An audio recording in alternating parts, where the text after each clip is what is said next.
इंदौर में अवैध मादक पदार्थों की तस्करी के खिलाफ क्राइम ब्रांच ने बड़ी कार्रवाई करते हुए एक आरोपी को गिरफ्तार किया है।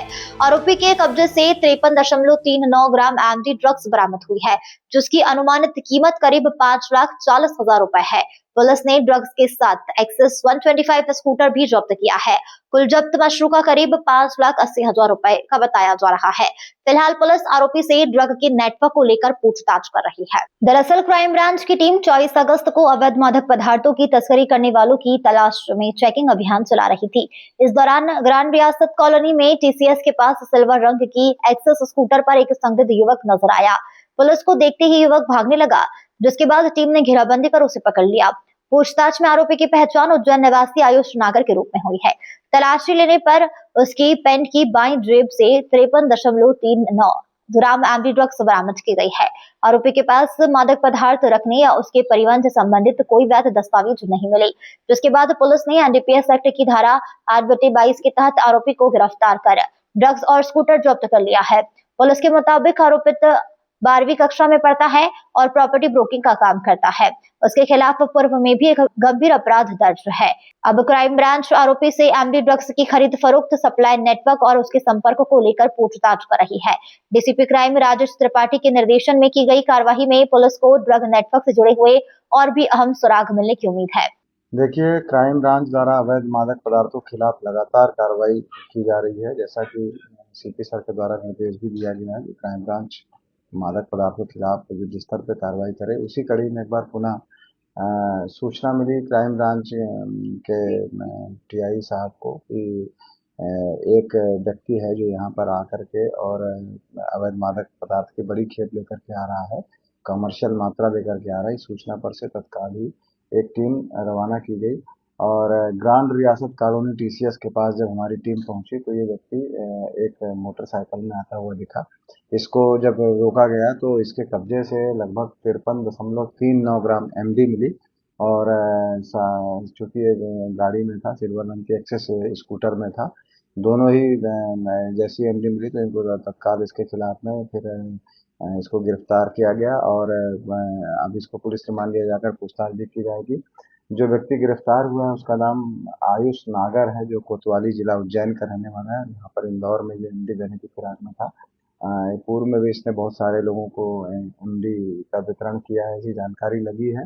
इसके पूर्व में थाना नानाखेड़ा क्षेत्र में उज्जैन जिले में भी एक 201 302 का प्रकरण पंजीबद्ध किया था, जिसमें 3 से 3.5 साल ये जेल में रह चुका है और फिलहाल वो प्रकरण भी विचाराधीन है। और अब ये इसने बाद में फिर इस तरह के ये कार्रवाई शुरू कर दी है। अभी जो मात्रा हमारी पकड़ी गई है उसमें लगभग 3,51,88,000 मूल्य के पूरे अवैध मादक पदार्थ और वाहन जब्त किए गए हैं। टोटल 61 प्रकरणों में 126 आरोपियों के खिलाफ हमने जनवरी से लेकर तक कार्रवाई की। तो पकड़े आरोपी से पूछताछ में क्या बात समझी, कहाँ से लेके आना था? ये देखिए, ये जो आयुष नागर है ये भी उज्जैन में ही किसी व्यक्ति से लेकर के आ रहा था और इनके पूरे लिंक को ढूंढा जाएगा, क्योंकि ये बड़ी मात्रा में एमडी जिसकी कीमत लगभग वह 5,40,000 है वो लेकर के आ रहा था।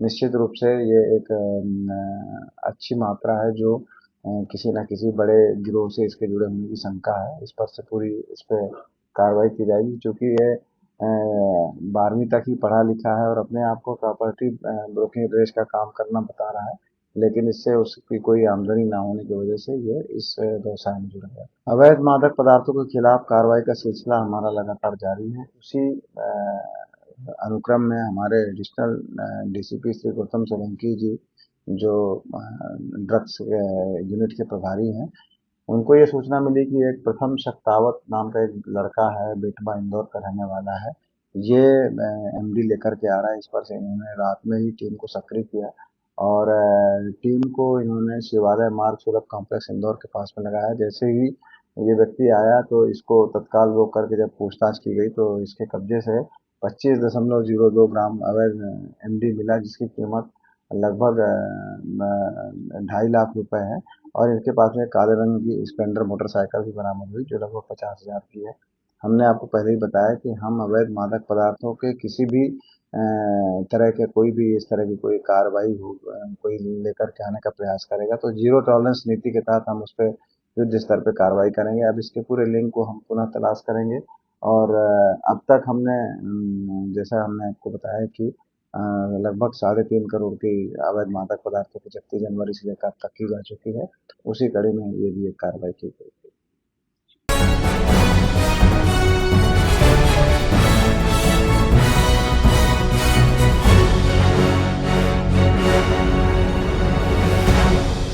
अलीराजपुर जिले में जमीन अधिग्रहण को लेकर चल रहे विरोध के बीच इस वक्त माहौल कुछ अलग नजर आया, जब ग्रामीणों की बात सुनने के लिए कलेक्टर नीतू माथुर खुद जमीन पर बैठ गईं।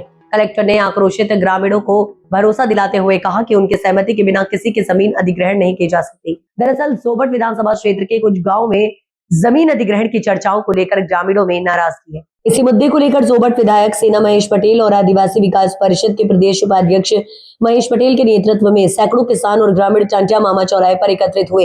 यहाँ सभा के बाद ग्रामीण पैदल रैली के रूप में कलेक्टर कार्यालय पहुंचे और घेराव कर विरोध जताया। ग्रामीणों से बात करने के लिए सबसे पहले एसडीएम निधि मिश्रा मौके पर पहुंची, लेकिन ग्रामीणों और जनप्रतिनिधियों ने उनसे बात करने से इनकार कर दिया। प्रदर्शनकारी कलेक्टर से ही सीधे बात करने की मांग पर अड़े रहे। इसके बाद अपर कलेक्टर सोहन कनाश भी ग्रामीणों के बीच पहुंचे, लेकिन उनसे भी बात नहीं की गई। मामला बढ़ता देख कलेक्टर नीतू माथुर अपनी बैठक छोड़कर खुद ग्रामीणों के बीच पहुंची। खास बात यह रही कि कलेक्टर ने औपचारिक दूरी बनाने की बजाय जमीन पर बैठकर ग्रामीणों से सीधे संवाद किया। कलेक्टर ने ग्रामीणों से कहा कि आप सभी इस तरह यहाँ आए, यह अच्छी बात नहीं है। अगर कोई समस्या या परेशानी थी तो आप सीधे मुझसे आकर मिलते, आपकी बात सुनी जाती। इसके बाद विधायक सेना महेश पटेल ने कलेक्टर के सामने ग्रामीणों की सबसे बड़ी चिंता रखी। उन्होंने कहा कि किसानों को डर है कि उनकी जमीन चली जाएगी, इसलिए ग्रामीण आक्रोशित है। कलेक्टर उन्हें स्पष्ट जवाब दे कि आखिर जमीन आएगी या नहीं। इस पर कलेक्टर नीतू माथुर ने ग्रामीणों को भरोसा दिलाते हुए कहा कि शासन किसी की जमीन इस तरह से अधिग्रहण नहीं कर सकता। अलीराजपुर 5वीं अनुसूचित क्षेत्र में आता है और यहाँ ग्रामीणों की सहमति और निर्धारित प्रक्रिया के बिना जमीन अधिग्रहण नहीं किया जा सकता। अगर ग्रामीण लिख कर देते हैं कि वे अपने गाँव में जमीन नहीं देना चाहते हैं तो उनके अभिमत को शासन के पास भेज दिया जाएगा। कलेक्टर के सीधे संवाद के बाद ग्रामीणों की नाराजगी कुछ कम होती नजर आई। जमीन पर बैठकर जनता की बात सुनती कलेक्टर का ये अंदाज प्रदर्शन के बीच चर्चा का विषय बन गया। जैसे आप बोल रहे हैं कि अभी बस मांगा, किसने मांगा? सरकार ने मांगा ना, अभी मांगा ना। तो अगर मान लो मांगा और ग्रामवासी ने यस कर दिया तो क्या जमीन जाएगी हमारी? मांगा ना, अभी मत दो। नहीं, ये बोल रहे ना अभी मत मांगा। ठीक है, हम मान के कि आपने मांगा, हमारे इन लोगों ने गलती से साइन करके दे दी, तो वो कैसे साइन करेंगे? मैडम सब समझदार। नहीं,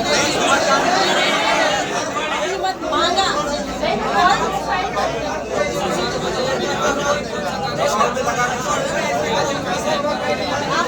आप तो स्पष्ट कर दो।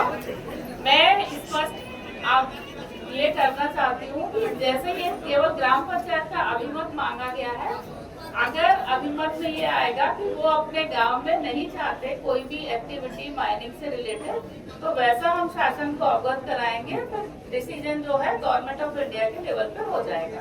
और ये अच्छे से समझ लीजिए, कोई भी निजी भूमि को जबरदस्ती अधिग्रहण करने के लिए शासन प्रशासन कभी भी नहीं करता है। आपके विधि विरुद्ध जाके या किसी के मर्जी के खिलाफ जाके प्राइवेट लैंड तो नहीं हो सकता।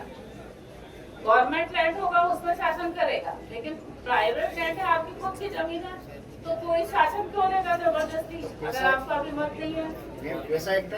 पॉसिबिलिटी होती है, तो ऐसी पॉसिबिलिटी गवर्नमेंट ऑफ इंडिया मतलब भारत सरकार से वो उस जिले को लिखा जाता है, उसी को लिखा गया है कि ये प्रस्तावित है। अगर जहाँ पर सभी ग्रामवासी राजी होंगे तभी लिया जाएगा।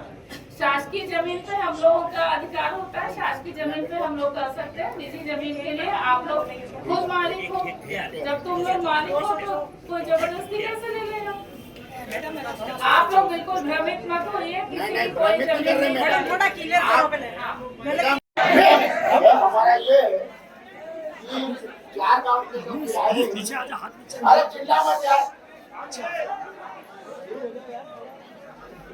4 गांव के लोग आए, इसमें जिला पंचायत द्वारा फोन गया कि आप मेरा प्रस्ताव दो जमीन के लिए, तो ग्राम सभा में पूरे गांव वालों ने स्पष्ट मना कर दिया।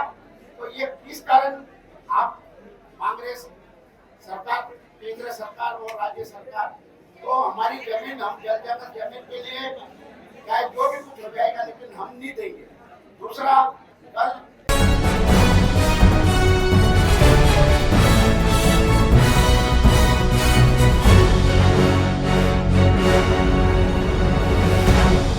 इंदौर में सर्वधर्म संस्था की ओर से ईद ए मिलादुन्नबी के मौके पर मक्का मदीना में तबरूक बांटा गया।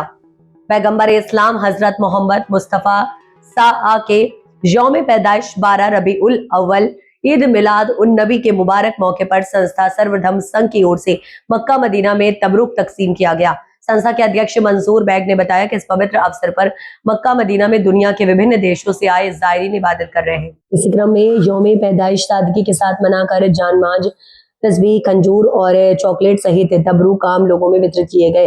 मंसूर बैग ने कहा कि पैगंबर हजरत मोहम्मद साहब की शिक्षाएं इंसानियत, भाईचारे, अमन और आपसी सद्भाव का संदेश देती हैं। उन्होंने आदर्शों को अपने जीवन में अपनाना ही इस मुबारक मौके का सच्चा संदेश है। तबरूक का वितरण मस्जिद नबवी के आसपास किया गया। इस दौरान संस्था अध्यक्ष मंसूर बैग, टूर संचालक शाहिल मेहर, शकील खान, नौशाद पटेल, डॉक्टर खान, उस्मान पटेल, RS अंसारी सहित टूर के अन्य साथी मौजूद रहे। कार्यक्रम के दौरान सभी ने अमन, भाईचारे और देश दुनिया में खुशहाली की दुआ की।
इंदौर सावेड़ तहसील के ग्राम लालाखेड़ा में कृषि भूमि पर फर्जीवाड़े का मामला सामने आया है।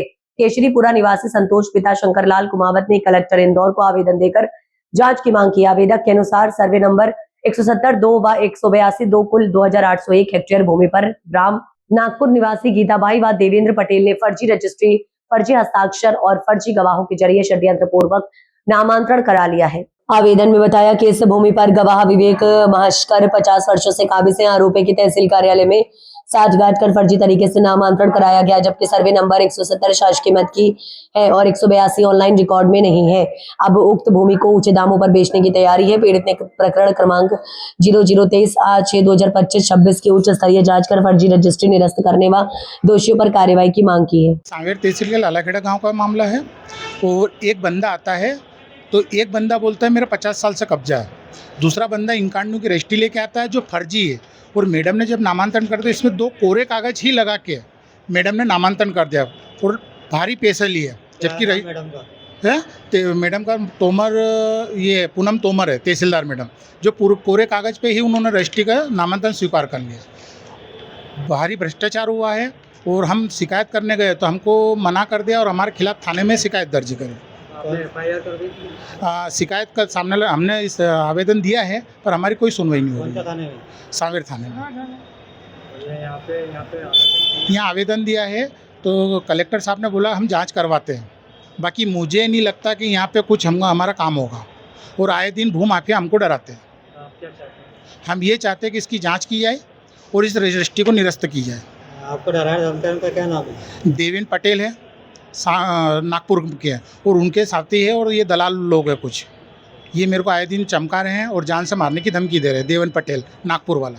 आपका नाम? संतोष कुमावत।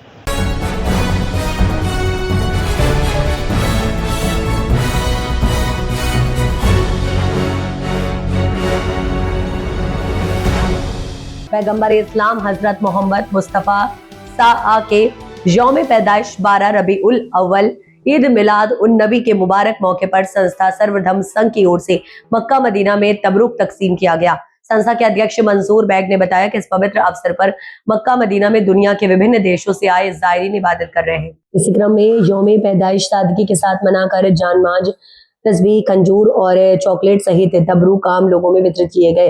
मंसूर बैग ने कहा कि पैगंबर हजरत मोहम्मद साहब की शिक्षाएं इंसानियत, भाईचारे, अमन और आपसी सद्भाव का संदेश देती हैं। उन्होंने आदर्शों को अपने जीवन में अपनाना ही इस मुबारक मौके का सच्चा संदेश है। तबरूक का वितरण मस्जिद नबवी के आसपास किया गया। इस दौरान संस्था अध्यक्ष मंसूर बैग, टूर संचालक Shahil Mehar, Shakeel Khan, Naushad Patel, doctor A Khan, Usman Patel, RS Ansari सहित टूर के अन्य साथी मौजूद रहे। कार्यक्रम के दौरान सभी ने अमन, भाईचारे और देश दुनिया में खुशहाली की दुआ की।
महू डॉक्टर अंबेडकर नगर राज्यसभा सांसद कविता पाटीदार और सांसद गजेंद्र पटेल जो भाजपा के राष्ट्रीय महामंत्री बनने के बाद पहली बार पहुंचे महू, जहां JD तिवारी एडवोकेट मित्र मंडल डॉक्टर कविता पाटीदार जी के भाजपा राष्ट्रीय मंत्री बनने पर महू प्रथम आगमन पर भव्य स्वागत किया गया। आदरणीय बाबा डॉक्टर भीमराव अंबेडकर जी की जन्मस्थली से स्वागत रैली की शुरुआत कर चौपड़ा वाटिका महू में समाप्त की गई। धर्मेंद्र जी वर्मा, पवन जी वर्मा, गणेश जी पाटीदार, हरसोला, कुलदीप चौहान, सरदार जी झाला, सूरज वर्मा, नितिन शुभम, दीपक चौहान, जितेंद्र मेहरा, अमू यादव, विनय चौहान, करण सिंह ठाकुर, सत्यवीर वर्मा एवं समस्त मित्रगण मनोज चौधरी उपस्थित रहे। बाबा साहब अम्बेडकर जी के चरणों में मैं नमन प्रेषित करती हूँ। उनकी जन्मभूमि ये मेरा गृह स्थल है और आज मेरे साथ हमारे भारतीय जनता पार्टी के राष्ट्रीय महासचिव आदरणीय गजेंद्र जी भी मेरे साथ हैं। उनका महू की इस धरती पर अम्बेडकर नगर में बहुत बहुत हम अभिनंदन करते हैं। पहली बार राष्ट्रीय महामंत्री बनने के बाद उनका आगमन हुआ है। हमारे साथ हमारे वरिष्ठ पिता तुल्य आदरणीय राधेश्याम जी, आदरणीय विष्णु भैया, हमारे पीयूष जी, मुकेश जी, मनोज जी, सभी कार्यकर्ता यहाँ पर उपस्थित है। बाबा साहब के चरणों में हम वंदन करते हैं और उनसे इतनी शक्ति मांगते हैं कि माननीय प्रधानमंत्री जी ने जो 2047 में इस भारत को पूर्ण रूप से विकसित राष्ट्र बनाने का जो संकल्प लिया है, उसमें हम सब मिलकर सहयोग करें और अपनी अपनी भूमिका अदा करें। बाबा साहब के चरणों में पुनः मैं बहुत बहुत नमन प्रेषित करती हूँ। सभी कार्यकर्ताओं का बहुत धन्यवाद देती हूँ।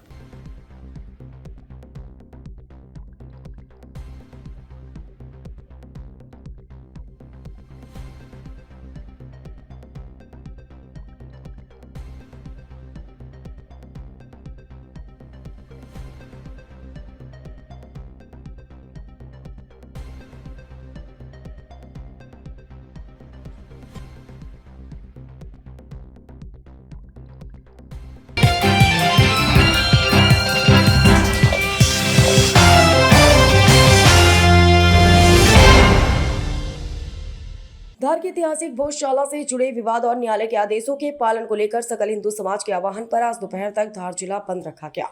बंद का असर धार शहर के 7 जिले के मनावर, कुक्षी, पीथमपुर सहित ग्रामीण क्षेत्रों में भी देखने को मिला। सुबह से हिंदू संगठनों के कार्यकर्ता बाजारों में पहुंचे और व्यापारियों से बंद में सहयोग करने की अपील की। इसके चलते कई स्थान पर व्यापारिक संस्थान बंद रहे। सकल हिंदू समाज की ओर से भोजशाला परिसर से जुड़े न्यायालयीन आदेशों का पालन करने की मांग को लेकर बंद का आह्वान किया गया। हिंदू संगठनों का आरोप है कि भोजशाला के समीप शुक्रवार को नमाज के लिए की गई व्यवस्था को लेकर न्यायालय के निर्देशों का पूर्ण रूप से पालन नहीं हो रहा है। इसी मुद्दे को लेकर समाज ने प्रशासन के समक्ष अपनी आपत्ति दर्ज करने का निर्णय लिया। बंद के बाद में हिंदू समाज के लोग मंडी परिसर में एकत्रित होकर रैली के रूप में थाने पहुंचे और अपनी मांगों को लेकर ज्ञापन SDOP पुलिस ब्रिजेश मालवी, तहसीलदार विजय तलवारे, थाना प्रभारी राजेश यादव को सौंपा। ज्ञापन देने के पश्चात थाना परिसर में सकल हिंदू समाज द्वारा सामूहिक सुंदरकांड का पाठ किया गया। बंद को देखते हुए पुलिस और प्रशासन पूरी तरह अलर्ट रहा। कई क्षेत्र में अतिरिक्त पुलिस बल तैनात किया गया। अधिकारियों ने लगातार स्थिति पर नजर रखी। थाना प्रभारी राजेश यादव, एसडीओपी ब्रिजेश मालवी ने नागरिकों से शांति बनाए रखने और अफवाह पर ध्यान नहीं देने की अपील की। बंद के दौरान आवश्यक एवं आपातकालीन सेवाओं को लेकर विशेष व्यवस्था रखी गई ताकि आम नागरिकों को परेशानी न हो। ज्ञापन के बाद बाजार में धीरे धीरे व्यापारिक गतिविधियां सामान्य होने लगी। ज्ञापन प्रति श्रीमान कलेक्टर एवं जिला दंडकारिका अधिकारी महोदय धार द्वारा श्री अनुभागीय अधिकारी राजस्व एवं पुलिस विभाग मनावर। विषय माननीय उच्चतम न्यायालय द्वारा SLP क्रमांक 9310/2026 में पारित अंतरिम आदेश का पालन सही स्वरूप में करवाने के संबंध में मान्यवर महोदय, उपरोक्त विषयांतर सकल हिंदू समाज का निवेदन है कि पहला, यह कि धार नगर में स्थित माँ सरस्वती की उपासना का मंदिर जो भोजशाला के नाम से विश्वविख्यात है, उस स्थान पर नमाज हेतु अनुमति चाहिए, जिसमें माननीय सर्वोच्च न्यायालय के द्वारा दिनांक 30 जुलाई 2026 को सुनवाई करते हुए भूमि सर्वे नंबर 596 पर नमाज की वैकल्पिक व्यवस्था अंतरिम प्रकृति की करने हेतु शासन को कहा गया। इस प्रकार मुस्लिम पक्ष ने जानबूझकर माननीय सर्वोच्च न्यायालय के समक्ष असत्य कथन करके भूमि सर्वे नंबर 596 पर भोजशाला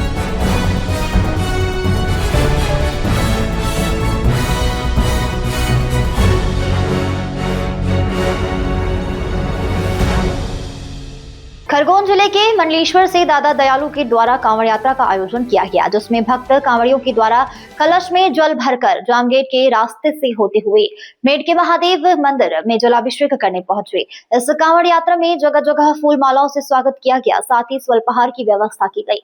स्थानीय भक्तों द्वारा यह व्यवस्था की गई, जहाँ ढोल और डीजे पर झूमते यह कांवड़ियां नजर आए। आशुतोष सेन की रिपोर्ट।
शान शौकत से निकला ईद मिलादुन्नबी का जुलूस, हजारों अकीदतमंद हुए शामिल। जगह जगह हुआ भव्य स्वागत।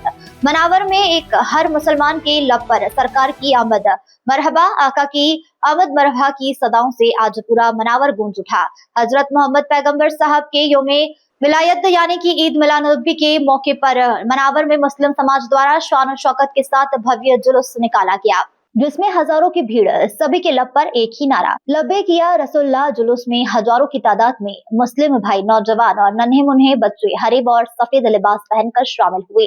जुलूस में हाथों में इस्लामी झंडे, ताज वाले बोर्ड और ईद मिलादुन्नबी मुबारक के बैनर तले अकीदतमंद प्यारे आका की शान मुबारक में नाते पाक पढ़ते हुए चलते रहे। जुलूस का जगह जगह मंच लगाकर फूलों की बारिश करते हुए इस्तकबाल किया गया। इस दौरान अमन का पैगाम जामा मस्जिद के पेश इमाम मोहम्मद कासिमुल कादरी ने कहा कि पैगंबर हजरत मोहम्मद सल्लल्लाहु अलैहि वसल्लम ने दुनिया को अमन, मोहम्मद, भाईचारे का पैगाम दिया है। आज का यह जुलूस उसी पैगाम को आम करने के लिए है। हम मनावर के आवाम को सलाम करते हैं। वहीं प्रशासन ने भी सुरक्षा के पुख्ता इंतजाम किए थे, जिसमें मनावर एसडीओपी ब्रजेश कुमार मालवीय, थाना प्रभारी राजेश यादव पुलिस बल के साथ जुलूस में मुस्तैद रहे। साथ ही जुलूस शांतिपूर्ण निकलने को लेकर मुस्लिम समाज की ओर से एसडीओपी ब्रजेश कुमार मालवीय और थाना प्रभारी राजेश यादव को फूल माला पहनाकर स्वागत किया गया। वहीं जुलूस शांतिपूर्ण तरीके से जामा मस्जिद पहुंचा, जहां सलातो सलाम और मुल्क में अमन चैन की दुआ की गई। इसी के साथ ही जुलूस समाप्त हुआ। जुलूस के बाद जामा मस्जिद के सामने शुद्ध शाकाहारी लंगर का इंतजाम खत्री पंचरी कमेटी की नजीम में किया गया, जिसमें मनावर शहर के तमाम मुस्लिम अमीर व गरीब ने एक ही जाजम पर बैठकर लंगर को सुकून और शांति से खाया। मेरा नाम सलीम खान एडवोकेट है। आज प्रतिवर्ष अनुसार इस वर्ष भी हमने ईद मिलादुन नबी का जुलूस निकाला। जुलूस के बाद लंगर का प्रोग्राम होता है, वो प्रोग्राम अभी चल रहा है और पूरे जुलूस में प्रशासन का पूरा सहयोग रहा। शांतिपूर्वक तरीके से जुलूस हमारा संपन्न हुआ और जुलूस में प्रशासन, शासन, पुलिस विभाग की ओर से जो सहयोग किया गया वो सराहनीय है। उसके लिए भी हम मुस्लिम समाज की ओर से प्रशासन का आभार व्यक्त करते हैं। बिस्मिल्लाहिर्रहमानिर्रहीम।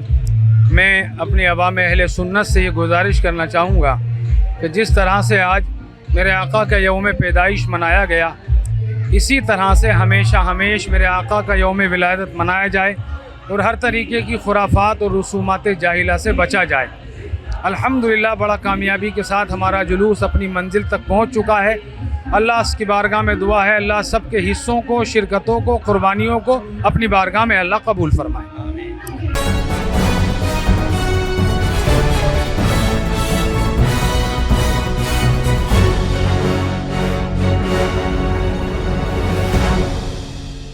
महू तहसील कार्यालय में एक पीड़ित महिला पहुंची, जिसने प्रशासन की कार्यप्रणाली पर सवाल खड़े किए हैं। पीड़िता ने बताया है कि उसका पति मनोज राधेश्याम चौधरी निवासी केलोद से पारिवारिक विवाद के चलते वह पिछले 4 सालों से अपने बच्चे कश्यप व 6 वर्ष के साथ अकेले जीवन यापन कर रही थी। 3 माह पूर्व उसके ससुर राधेश्याम चौधरी उसके निवास पर आए और बच्चा बिना बताए लेकर चले गए और आज तक नहीं दिया। ससुर के रसूख के चलते किसी भी थाने में उसकी रिपोर्ट नहीं लिखी गई है।